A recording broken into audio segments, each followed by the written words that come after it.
Welcome back to Restless. My name is Father Joseph Gill, priest of the Diocese of Bridgeport, Connecticut, along with Lauren and special guest Candace. Thank you both for joining us, thank you to our listeners for joining us as we all seek the face of Christ. And there's so many different ways and paths to seek the face of Christ, even within the Catholic Church. Different spiritualities, different religious communities you can associate yourself with. And we invited Candace to come back on for a second episode because she's been very involved in one of the best and kind of newest lay movements in the church, Opus Dei. I was very involved in a lay movement as well growing up, Regnum Christi, and Lauren is just here for the ride. As usual. Not as usual. No, I see young adult community. I see Lauren with a book by Saint Josemaria Escrivá. Oh, this is Carmelina's. That you stole? Our other roommate. No, she lent it to me to read. I have not read it yet, folks. But it's by Josemaria Escrivá, who founded Opus Dei, so you can open to a random page and quote him, and we'd think you would do something. Well, I can read some of the contents. The richness of ordinary life, freedom, a gift from God, time is a treasure, working for God, human virtues, humility, detachment, in the footsteps of Christ, getting to know God, open to God and men. That first one. And it goes on. That first one you said, though, was, I think, a critical piece to understanding what Opus Dei is. Agreed. Ordinary life. Because Opus Dei really focuses on transforming that ordinary life, not doing something extraordinary, but Opus Dei means the work of God. So tell us a little bit, first of all, Candace, about how you got involved in Opus Dei and what your experience was with them. Yeah, so that has something to do with my conversion story, because back in the days in 2017, I was studying in Boston, and I met a very good group of friends who are affiliated with Opus Dei, and they kind of introduced me to the spirituality of Opus Dei and also the Catholic faith. So that's how I heard about Opus Dei. Beautiful. That is the first time that I heard about it. Are you officially a member? So right now, no. I'm a cooperator of Opus Dei, which is not an official member, but I pray for the work. We call Opus Dei the work because Opus Dei means the work of God. So for members and for people who are affiliated with Opus Dei, we usually call Opus Dei the work. So I pray for the work every day. I have financial donations to the organization, and I also go to the center, like the Opus Dei location, we call it the center, like the community, to receive formation once in a while. Okay, so that sounds like you're pretty involved, even without necessarily having the title. Yeah, yes. And, for cooperators, sometimes we volunteer and donate our time as well. So in the past few years, I've been volunteering in a high school leadership program. Oh, nice. Is it the Avenue? Yes. Yes, the Avenue, which is down in the city, right? In yes, New York City. It is in Midtown Manhattan. So tell us about the Avenue, because I know a lot of kids from Cardinal Kong Academy, where I teach, go down to the Avenue, and you probably know a few of them. Yes, I knew a few of them, and I met their parents too.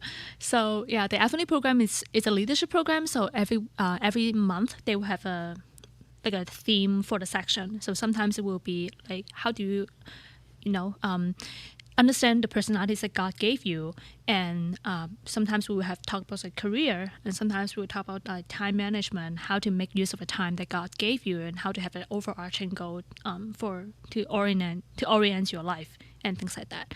So we will talk about the faith as well, but for the Avenue program, we don't really put a lot of like theology content in it, but we try to talk about how to live our faith in our lives. Well, I think that's what Opus Dei does so well. Yes. So there's really no division between time management and leadership and personality and the faith. It's all influenced by the faith, and you see it through the faith. Yeah. We also talk about like friendship and like family values and things like that. So I guess just like for every aspect in your life, everything is integrated. And it's like, we don't live a double life. We don't live just a professional life outside of our family and a family life in our family. We live one life. It's a life that God gives us. And you transmit your faith in everything that you do. Exactly. So are there any like commitments that an Opus Dei member makes? I mean, do you have to pray certain prayers every day, or? So they do. For members, they do. They live a life called, they live 2 hours of prayer life every day. So it's called a plan of life. Whoa. Yes. That's robust. How do you do that as a married person? They try, they struggle. I think everybody struggle, but I think Saint Josemaria also in one of the homilies has said that just keep struggling, and your plan of life should fit your hand like a glove. So it's what time you go to mass, what time you do your rosary. It really depends on you. It depends on your schedule. There is no one size fit all. So for the plan of life, within the 2 hours, it includes a 30-minute daily mass, and after mass there's also a 15 minutes Thanksgiving and 15 minutes meditation every day. So it's like contemplative prayer, and there's also rosary. And you can pray your rosary anytime. You can pray your rosary when you're driving to work, or when you're, for parents, they're probably like in the car, like waiting for their kids. So, for parents, they can do that in the car. And yeah, and there's also morning prayer, night prayer, small aspirations every day. So yeah, that's how make up 2 hours. And do you do any of those yourself? Yes, I do. I try. Sometimes I fail. You struggle. But I try. But I you're struggle. struggling. And that's I try. Yeah. That's awesome. And do you also receive mentorship or formation, or have you in the past? And what is that like? Yeah, so I do receive formation. Our formation is called circles. So for circle, which means like for every year there is a list of topics that we will talk about. They just keep coming back every year. So that's why we call it circle, because they're always circulating. And the topics really varies from time to time. Sometimes, again, we will talk about like virtues, like cardinal virtues. Why do we have to receive like spiritual formation? Why do we have to do like contemplative prayer? Why does the mass matter? Why does our just like friendship and like like different virtues like charity, or the gifts of the Holy Spirit and things like that. Just like different topics from the Bible and from the spirituality of Saint Jose Maria. Beautiful, beautiful. Now, Lauren, I know you're not really just along for the ride, because you too have had certainly a great deal of formation through one specific religious charism, right? What is that order that you keep going on retreat with them all the time? And your spiritual director is a member? The Daughters of Merciful Love. Daughters of Merciful Love. So, And they do have a lay apostolate. do they? That was Yes. what I was going to ask, yeah. From what I understand, people join the community as lay apostolates to participate in their spirituality and then also receive the graces through the charism of the community. And what is the charism of that community? It is to transmit the merciful love of God. Beautiful. And their apostolate is to do it through spiritual direction and exercises. So the exercises happen every month. Many people do spiritual direction with them. That's up to you. It's offered after you go through exercises. But the whole purpose is to transmit God's love to us. And I've experienced their community now 3 times, twice in Spain, once in the U.S. And, the graces are so apparent. And the love when the community is together. I went to Spain again in June, and it was June 24th, which was Father Andy's birthday, and the community was getting together for a big mass. This is the feast day of John the Baptist. Yes. Mm-hmm. And the next day, and the Sacred Heart of Jesus. And then the next day, one of the brothers was making vows. So the whole community came together, and we were staying in Madrid, and their retreat center is in Ocaña. And they were definitely pushing us, like, you should really come back to Ocaña to attend Mass with us. And I mean, it's like, of course, I will do that. And it was Father Andy's birthday. But the day before, we were actually in Segovia, and I bought him a little scapular because he, ran out. And he was like, give it to me tomorrow, to make sure that we would come, which, again, I wanted to come. But sometimes things don't always work out. What ended up happening is we had to go through the Madrid train station, which was huge, and none of us had ever been there before. And of course, we're running late because there was traffic, and the place just kept going and going and going. So I went to so many people, like, ayúdame, help me. Where are we? Where do we go? And it go that way, get to the next person. We are running through this place. We make the train, we get it, we go to Ocaña, all to have Mass with the community. And it was just so special. It was so moving, really, it just brings you to tears to see so many people who are so devout and coming together. And after the Mass, they did adoration, which wasn't planned. But again, it was just a special experience because I've done exercises where they're doing adoration for me and the other people on retreat. But to witness them experience it is different, you know, like to see people who are just so devout and like praising God and like down on the floor, and the whole thing was beautiful. And then one of the sisters renewed her vows, which my spiritual director, who was sitting right next to me, she didn't know that was happening either. So anyway, it just went on and on and on. It was like 2 hours, but it felt like no time had passed at all. So I don't know if I'm really expressing it well, but you could just feel the grace in the room. It's just so apparent. It's unlike any mass here in the United States. So have you ever thought about joining their lay branch? Because I'm sure you can. It's not like, you have to up and move to Spain. You can it just means living it out. I think it's possible that would come up. I'm aware of it. Even on my first retreat, I stayed with someone who was a lay member. And so that means for them, it's an hour a day of contemplative prayer. I mean, and as you guys know, every time I talk to my spiritual director, who messaged me today, hey, can you talk tomorrow? What you going to ask me? How's your prayer time? And you have to tell her, it's a struggle. It's a struggle. It's still not happening. I'm trying. Yeah.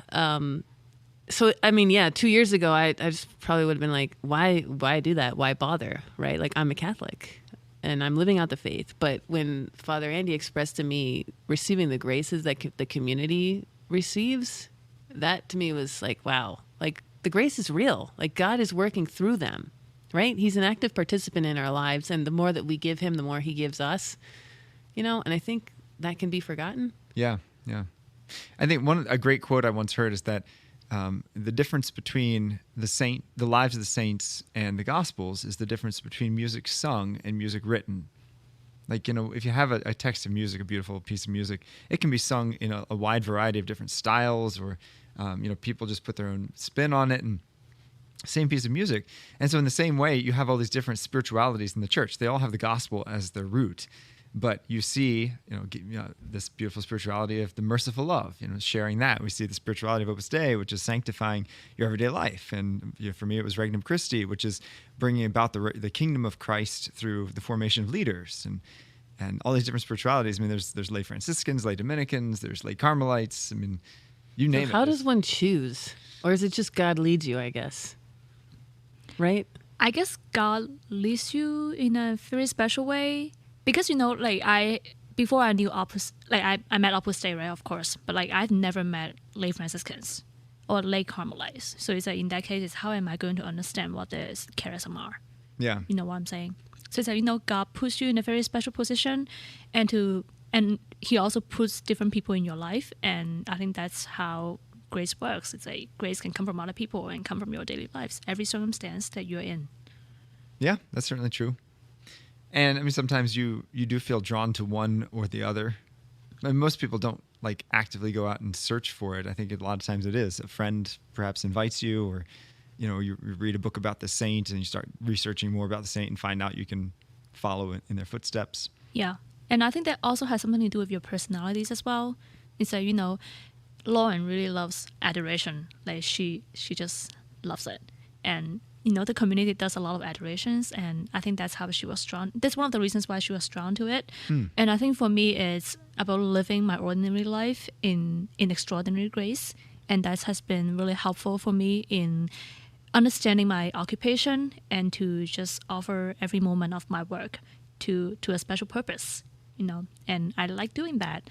And I feel like that has helped me to work better as a scientist, and also just to understand other people values and dignity in a different way. That's beautiful.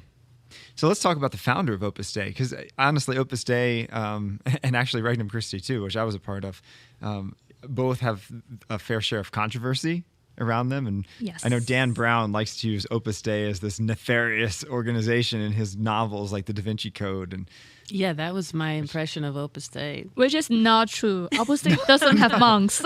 They don't have monks, and they're not weird. I mean, it's not like this rich, secretive organization. They're very upfront about who they are and what they do. So tell us about Saint Josemaria Escrivá. So Saint Josemaria Escrivá is a Spanish priest, and he's also a lawyer. And he founded Opus Dei because when he was when he was a seminarian, he was on a retreat, and then he heard the bell of the church ring, and he knows that God has some purposes for his life. And he knew that he has to found Opus Dei to help other people come closer to God through their ordinary work and their ordinary lives. Such as for mothers, they find a grace in like taking care of the kids, taking care of their household. And for scientists, like we find the grace in our experiments and collaborating with our coworkers in the lab. And for other people, of course, they also found different graces in their workplace and in the people that they encounter. Yeah. So I think, that back in the days, that was a little, just like what you said, it was a little controversial. And I think the Pope also at that time also said that, hey, Jose Maria, Father, a priest, you were 100 years earlier than the church. Because back in the days, it's like nobody really thought about that. Like everybody thinks that if you want to be a saint, you have to become a nun or a monk. Right, or a right. priest. He really focused on the lay holiness. Exactly. And nobody really talk about like lay holiness or universal call to holiness. Yeah. So I think St. Jose Maria was kind of like, a revolutionary at that He was time. ahead of his time. Yeah, absolutely. He's also one of the most quotable saints. He has these incredible books, Furrow, The Forge, and The Way. The Way. And those three, that trilogy, is just an incredible richness of just single lines, quotes. I That have one mind-blowing. that I just came across, and it's helpful to me. We have to be contemplative souls in the middle of the world who strive to turn our work into prayer. And, as I was saying, I don't do my prayer time, but it's contemplative prayer.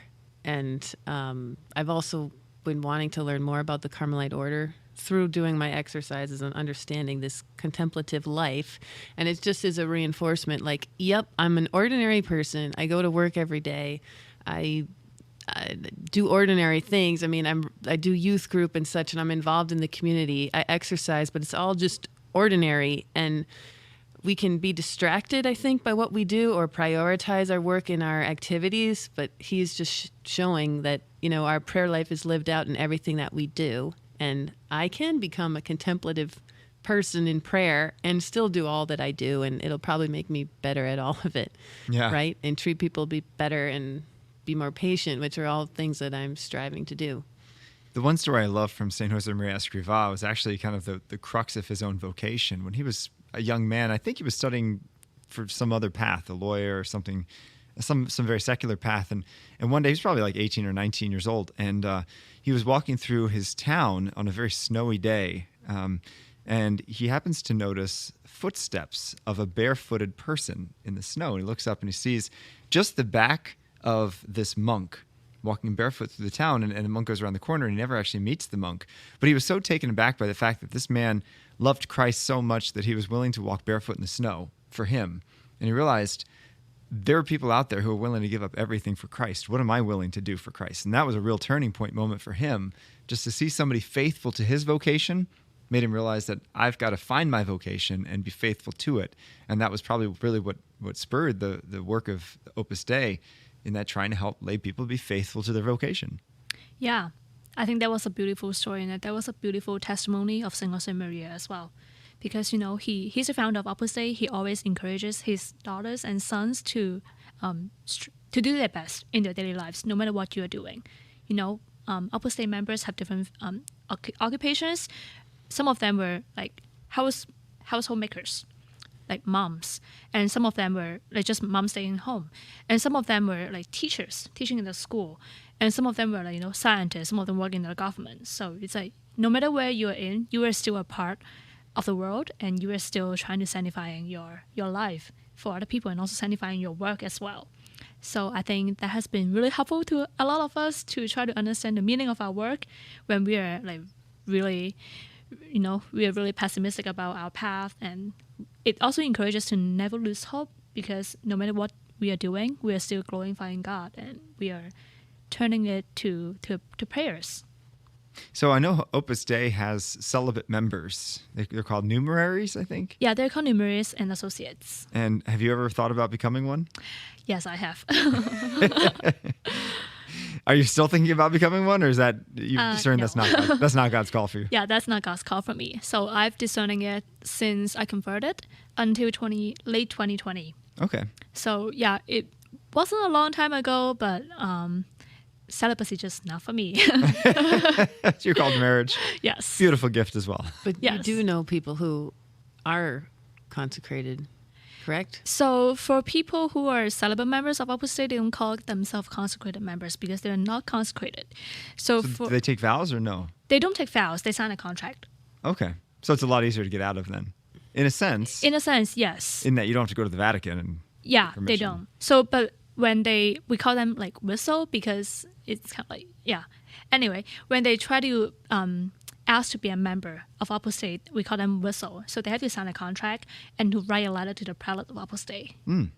So that's how they be incorporated to be a member. And they wow. also have to make commitments to, let's say, go to the center for classes every week, do the like prayers every day, 2 hours. And once in a month, we also have something called like recollection. And so recollection is just like a small retreat, like a daily retreat. So you go to the center for like 2 or 3 hours to do a rosary, to have meditation, and to have spiritual direction, to have a talk, and things like that. So for members, they have to make commitment to do that. And also other kinds of like obligations, such as financial donations. And if you're a numerist, you have to live in the center of study to have like intensive study of like philosophy, theology, and Latin. Oh, wow. Okay. So yeah, it's a lot That is a commitment. lot. Yeah. But some people are called to do that. They are. And But, so I see by a lot of grace in that. signing a contract, though, are they also making a vow? No. Because what I have heard about the lay apostolate is that people can take vows, but they're private vows in the sense that the church doesn't recognize them. Yeah. A vow is a very technical term in the church in that if you make an actual religious vow, it can only be dispensed from by, really by the Vatican. Even priests, a lot of people don't realize this, but diocesan priests like myself do not technically make vows. We technically make promises. And the difference is a diocesan bishop can give you permission to dispense from them rather than the Vatican. Okay, so then I guess rephrase it to, But would they make promises? Yeah. Yeah, So once promises. once a year they will make their private promise in front of the tabernacle on I want to say it's a feast day of Saint Joseph. And then after they made a promise, they would tell the not the spiritual director, but like the director of the Opus Dei Center that they have already made a vows. yeah, That's it. I made a private vow personally, actually never to drink alcohol, and so my spiritual director You've gave stuck to it. Yes, yeah. So far. So do you really not drink alcohol? That's correct. He drinks non-alcoholic beer Okay. because he loves beer, Oh yeah, which I think like it, is. enjoy it. I'm just so impressed by you all the time. But no, but I mean, I had to ask permission from my spiritual director, and he was very clear. He said, you can absolutely do this, but please understand, it's not binding under pain of sin.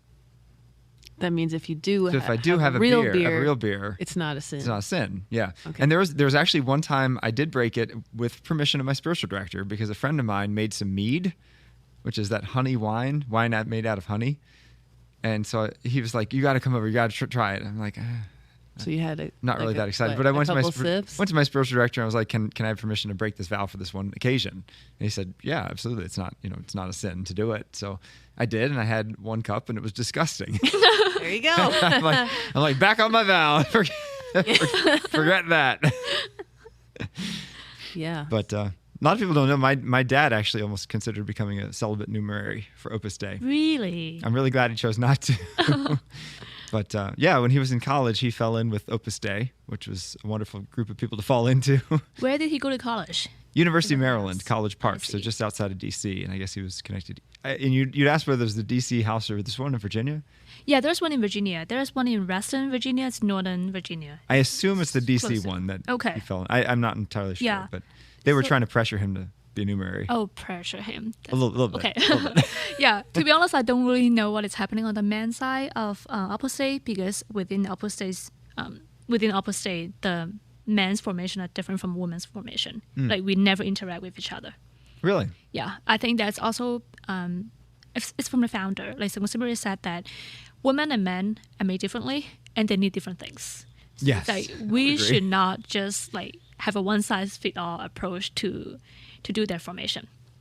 So that's why when we go to events or activities in the center, women and men are always separated unless it's like a family, charitable events or Yeah, fundraising events, and that's an exception. But if we are only talking about recollection, retreats, or like formation, women and men are always separated. That is very true, and that's actually why, as a priest, generally I will decline a woman's request to do spiritual direction for her, because I think women should do spiritual direction for other women.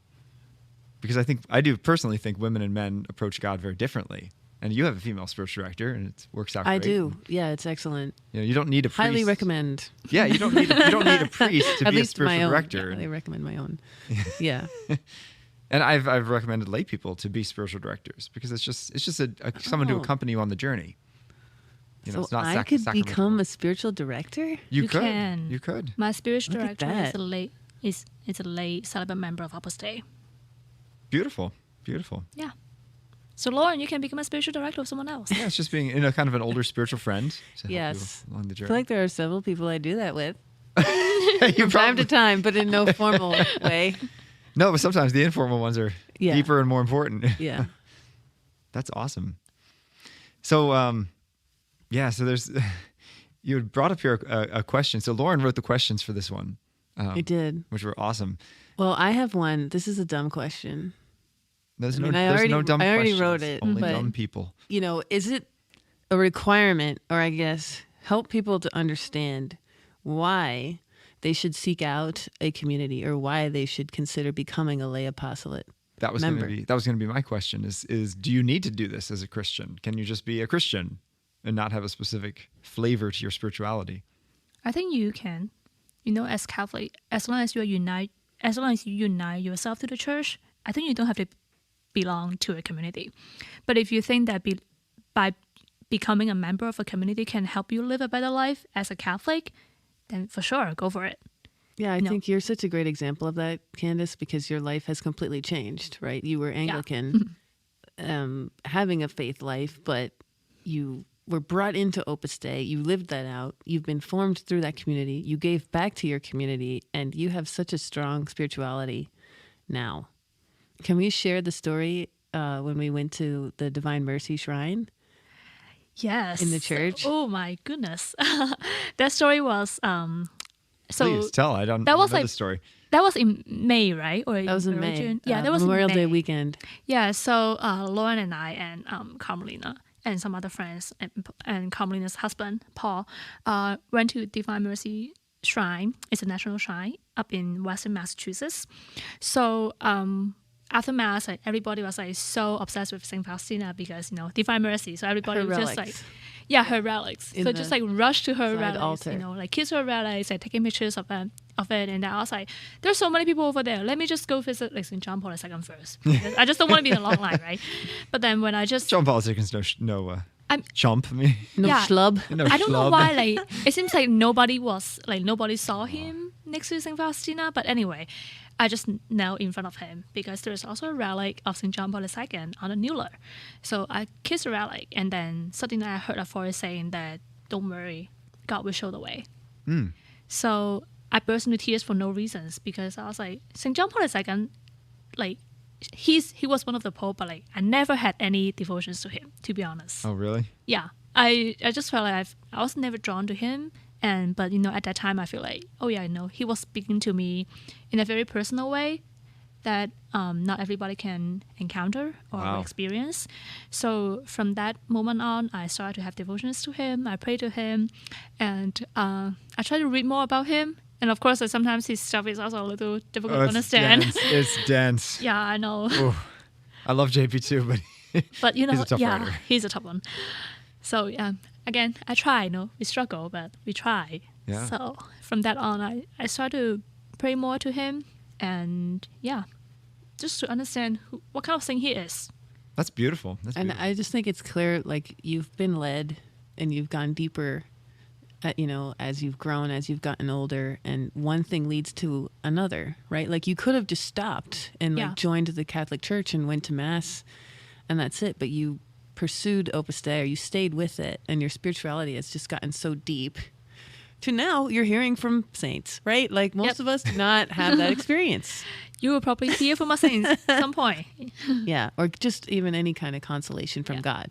Yeah, I think that kind of goes back to your question: is it really needed to join a religious community or a lay community, right? I guess it really comes down to whether you see whether you can become a better Catholic Yeah. if you join the community. If you think that that's beneficial to your faith life, again, go for it. I pray about it and go for it. And is that what you desire? Do you want to grow in holiness? Do you want to do God's work? Do you want to share his love? Exactly. Those are ways to do it. Mm-hmm. Yeah, absolutely. I mean, all we really need to get to heaven is following Jesus Christ, the sacraments, the Gospels.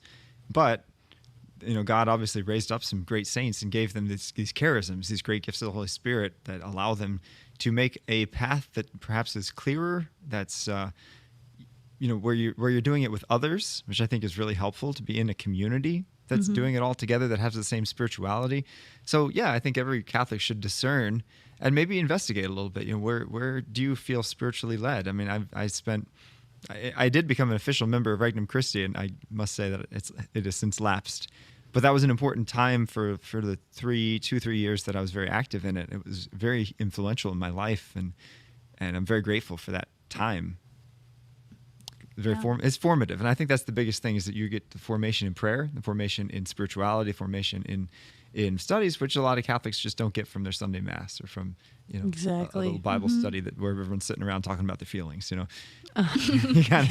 There are ways to go deeper, ways to go in meaningful ways. Yes, so seek it out, and this is as we sign off, as we're at the end of our time, that is indeed my message to you: is seek out, if you're really hungry for a deeper spirituality, a lay Dominican, lay Carmelite, Opus Dei, Regnum Christi, whatever, Daughters of Merciful Love. There's so many different ways of Franciscans and so many different spiritualities that we can pursue and choose.